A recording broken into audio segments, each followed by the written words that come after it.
Le président de la République, Emmanuel Macron, première réaction après cette défaite. Ce que j'ai dit aux joueurs un instant, on est d'abord très tristes, tous déçus, comme après une défaite, et surtout comme ça, parce qu'on est passé si près du but. Et en même temps, ce que j'ai dit à tous les joueurs un instant dans le vestiaire, c'est qu'ils nous avaient rendus immensément fiers et qu'ils nous avaient fait vibrer. Et je pense que c'est une des plus grandes finales de Coupe du Monde que nous avons tous vécues. Est-ce que vous avez compris, Monsieur le Président, cette obscurité et d'un seul coup cette lumière? Ils étaient dans le noir pendant 80 minutes. Je suis ni joueur ni coach. Je suis. Mais vous êtes président. Je suis président. Non, mais je suis. Voilà, donc c'est eux qui diront, c'est Didier Deschamps, les joueurs. Moi, j'ai pas à les juger. Ils nous ont rendus fiers. Ce qui est vrai, c'est que, soyons clairs, on était très très loin à la fin de la première mi-temps. Je pense que c'est déjà arrivé. Il y a eu des remontadas comme ça, l'Allemagne en 54 ou des choses comme ça, mais c'est très rare dans l'histoire du foot. Et on est remonté formidablement. Il y a eu. Kylian Mbappé qui a fait un triplé, c'est pas arrivé depuis 1966. C'est extraordinaire ce qu'a fait Kylian Mbappé, mais toute l'équipe a eu un seul coup. On a retrouvé la fin. Voilà. Et donc il y a eu à partir de la 60-65e une équipe qui a retrouvé la fin, qui a envie. Il y avait un moment qui était là. Moi j'y ai immensément cru. J'ai cru qu'on allait marquer avant la fin du temps réglementaire. J'ai cru qu'on allait marquer les premiers pendant les prolongations.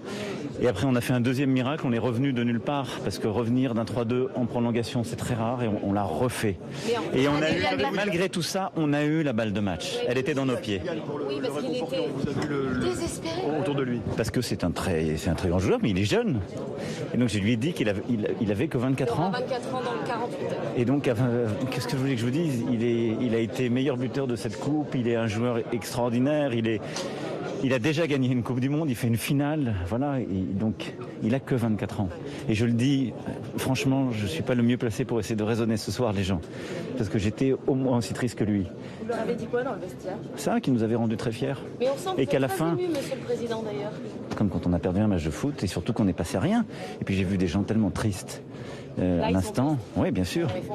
Et donc, mais c'est tout, c'est le sport aussi. Et donc je félicite l'équipe d'Argentine parce que c'est un très grand peuple de sport, c'est un très grand peuple de foot, et que voilà, il y a des moments où on gagne des matchs mythiques au tir au but. On en a gagné, on en a perdu aussi. Moi, je me souviens plus jeune. Et celui-là, on l'a perdu, ils l'ont gagné. Donc bravo à l'Argentine, aux Argentins et leur peuple. Ils étaient là en masse. Et nous, ça nous rend triste ce soir, mais on peut être fiers de notre équipe parce que c'est très rare d'avoir, en ayant gagné une coupe, de revenir, d'aller en phase finale et de quasiment gagner. Est-ce qu'il mérite quand même d'être reçu à l'Élysée? Mais bien sûr que j'ai demandé à Didier Deschamps de poursuivre. Je veux qu'il poursuive, moi. J'ai dit à Didier Deschamps qu'il fallait qu'il digère. Et puis j'ai surtout dit à nos joueurs qui pouvaient parfois nourrir des regrets ce soir parce que c'est très dur. Imaginez-vous pour des tout jeunes qui mettent pas le pénalty au moment où ils devaient le mettre, tout ce qui se passe dans la tête. Et donc je leur ai surtout dit, faut le digérer. Et regardez, on en a un ce soir qui en a marqué 3, qui est un immense joueur. Il lui est arrivé de rater des pénaltys. Il a digéré. C'est ça qui fait les très grands joueurs. Et donc on est une grande nation de foot. On est aussi une grande nation tout court, qui était derrière son équipe, qui est forte. Et ce que ce match nous dit aussi, c'est qu'il n'y a jamais de scénario écrit d'avance. Que c'est toujours possible. Moi, chaque fois qu'on s'est pris un but, j'étais debout pour dire on repart. J'essayais de crier on repart, on prend le ballon et on va en remarquer un. Donc tout est possible si on se tient unis, si on est ensemble, c'est qu'il y a de la volonté, du talent. C'est ce qu'elle a montré, cette équipe. À la fin, on n'a pas de chance. Ok. C'est encore plus rageant et triste. Ok. Il y a des tas de nos mômes qui pleurent, il y a des tas de gens qui pleurent ce soir et on est triste, c'est vrai. Mais elle a montré du cœur et de l'unité, c'est ça l'image de la France. Le résultat, il est cruel en réalité. Mais c'est pas, je suis pas président de fédération de foot, je suis pas dans la tête de Didier Deschamps. Enfin, Didier Deschamps, il a montré qu'il était une fois encore un immense sélectionneur. Est-ce que vous allez recevoir ces joueurs à l'Élysée tout de même? Alors demain, je serai avec nos soldats, mais je recevrai ces joueurs. Ils vont rentrer, ils vont être auprès des Françaises et des Français, descendre les Champs-Élysées. Et moi, ils vont faire ça demain. Ça, c'est eux de dire le programme. C'est la fédération qui le dira. Et moi, j'avais de toute façon, quel que soit le scénario de ce soir, prévu d'être demain auprès de nos soldats pour faire Noël en avance, comme chaque année, et leur dire la solidarité de la nation. Voilà. Vous les récompenserez.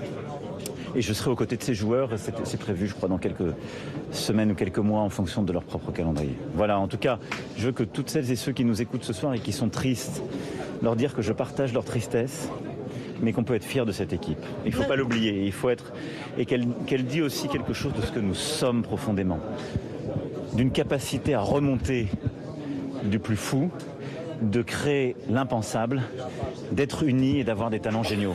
C'est la résilience en quelque sorte. C'est la résistance, l'exploit, c'est voilà. Donc vive la République et vive la France. C'est comme ça que j'ai fini mon speech au vestiaire. Vive la République et vive la France. Merci beaucoup. Allez, vous.